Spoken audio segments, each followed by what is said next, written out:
October 7th, 2016. Guys, I just was watching some reports about Jacksonville, and a lot of people are refusing to evacuate that area. And guys, I'm going to tell you a story about Perdido, Florida, and Hurricane Ivan. Perdido is where I'm at. That's where I keep my boat at. It's between Gulf Shores, Orange Beach area, and Pensacola, right in a cove.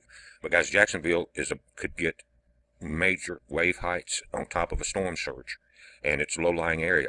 If you remember Hurricane Sandy, we had a 9-foot surge, guys, up in the New York area. This is 11-foot surge plus wave heights, and wave heights have been measured over 20 feet in front of the storm. This is the other storm, Nicole, now a Cat 2. These things could merge before this is said and done. We'll look at that at the end of the video. Back to Perdido and Hurricane Ivan. Guys, the destruction is still visible there after all of these years. Many houses have never been rebuilt. They're still cleared lots. But the true horror was that the people that stayed in that area, many were hauled out in body bags. Many were never identified. There were 18-wheelers backed up down here, guys, with free refrigerated trailers. And they were stacking bodies in these trailers, not identified, and hauled out. That was the end of it. Jacksonville, don't beat a statistic like this. I know it's an exciting type thing to watch the news coverage and the reports and things like that until someone that's very close to you is drowning. And many people fear the wind, which it is powerful. You're dealing with 120-plus mile-an-hour winds. But 9 out of 10 people in a hurricane are killed by water. Now, this thing is south of Jacksonville right now. You don't have a lot of time because it's now increased its forward speed to 13 miles an hour. These are the projected models. You've got 2 that go inland in Georgia and go up the East Coast. You've got 1, which is the GFDL, that goes into the North Atlantic. The other 5 are looping. 2 are looping back to the Bahamas, which just took a devastating blow. Now, across the peninsula, right there, see that yellow and blue lines on the Gulf side of Florida? You've got tropical storm warnings and tropical storm watches. Now, as it moves up, I don't think that will spread into the Panhandle if the track stays the same. If this thing turns west, though, that would change the Panhandle weather. But here we are, just off of Orlando, down around Cape Canaveral now. Jacksonville, you don't have much time.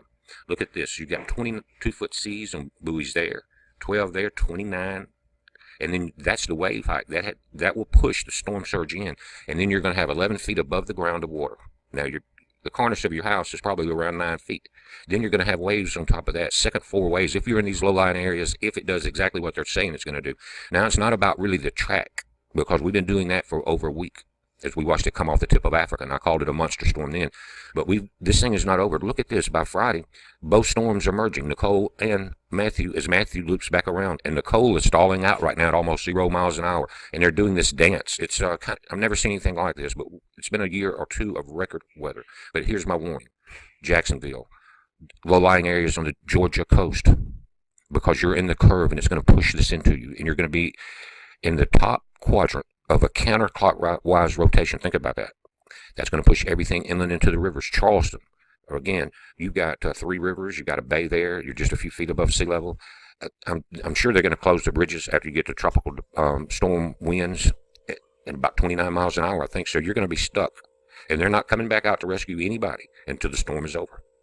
But Jacksonville, Florida, 11 foot. You're the highest level of storm surge on the map right now. And if you guys think the storm is playing, you're very wrong. This is a heads up. We're watching it. Be safe.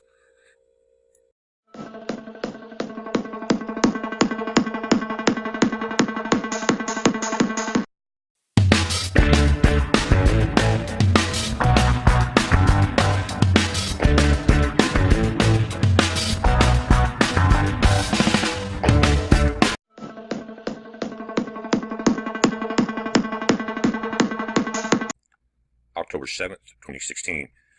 Guys, I just was watching some reports about Jacksonville, and a lot of people are refusing to evacuate that area. And guys, I'm going to tell you a story about Perdido, Florida, and Hurricane Ivan. Perdido is where I'm at. That's where I keep my boat at. It's between Gulf Shores, Orange Beach area, and Pensacola, right in a cove. But guys, Jacksonville could get major wave heights on top of a storm surge. And it's October 7th, 2016. Guys, I just was watching some reports about Jacksonville, and a lot of people are refusing to evacuate that area. And guys, I'm going to tell you a story about Perdido, Florida, and Hurricane Ivan. Perdido is where I'm at. That's where I keep my boat at. It's between Gulf Shores, Orange Beach area, and Pensacola, right in a cove. But guys, Jacksonville could get major wave heights on top of a storm surge, and it's a low-lying area. If you remember Hurricane Sandy, we had a 9-foot surge, guys, up in the New York area. This is 11-foot surge.